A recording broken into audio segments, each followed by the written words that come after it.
ठंडी सुबह, हल्की धुंध और एक सुनसान सड़क के किनारे खड़ा एक छोटा सा ढाबा। ये कहानी है रामू की, जो खुद भूखा रहकर भी दूसरों का पेट भरता है। हर दिन की तरह आज भी रामू ने चूल्हा जलाया, लेकिन उसके दिल में एक ही सवाल था, क्या आज कोई ग्राहक आएगा? तभी एक बड़ी गाड़ी आकर रुकती है।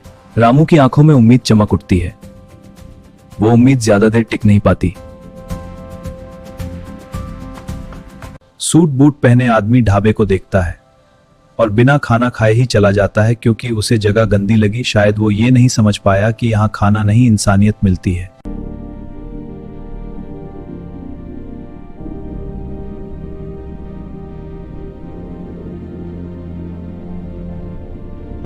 तभी एक छोटा सा बच्चा फटे कपड़ों में धीरे धीरे ढाबे के पास आता है। उसकी आंखों में भूख साफ दिखाई देती है। भैया बहुत भूख लगी है, पैसे नहीं है।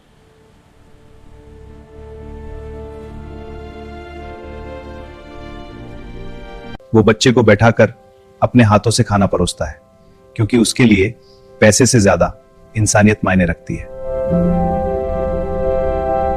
बच्चा जब खाना खाता है तो उसकी आंखों से आंसू निकल आते हैं, क्योंकि शायद उसे कई दिनों बाद पेट भर खाना मिला था। लेकिन उसी रात जब रामू अपना हिसाब देखता है तो उसकी जेब में सिर्फ 20 रुपए होते हैं। घर से फोन आता है, बेटी की दवाई खत्म हो गई है। रामू कुछ नहीं बोल पाता, क्योंकि वो खुद ही मजबूर है। तब अगले दिन वही बच्चा फिर आता है, लेकिन इस बार वो अकेला नहीं है। देखो, मैंने कहा था ना कोई साथ आएगा। हाँ, अब हम दोनों हैं। उसके साथ आता है एक बड़ा यूट्यूबर, जो रामू की कहानी दुनिया को दिखाना चाहता है।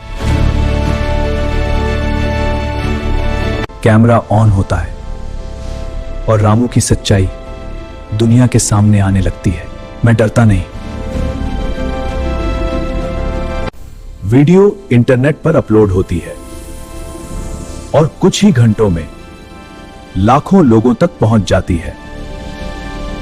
लोग कहते हैं, ये है असली हीरो, ऐसे लोगों की मदद करनी चाहिए। तो धीरे धीरे रामू का ढाबा भरने लगता है। इधर आओ भाई, बैठो। जहां पहले सन्नाटा था, अब वहां भीड़ है।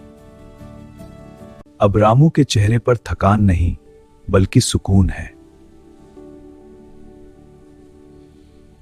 वही अमीर आदमी फिर से आता है, लेकिन इस बार वो लाइन में खड़ा होता है। तूने मेरी जिंदगी बदल दी। लेकिन सच तो यह है कि रामू ने उस दिन सिर्फ एक बच्चे को खाना नहीं खिलाया था, उसने इंसानियत को जिंदा रखा था। याद रखना, गरीबी जेब से नहीं, दिल से होती है, और असली अमीरी दूसरों को खिलाने में है।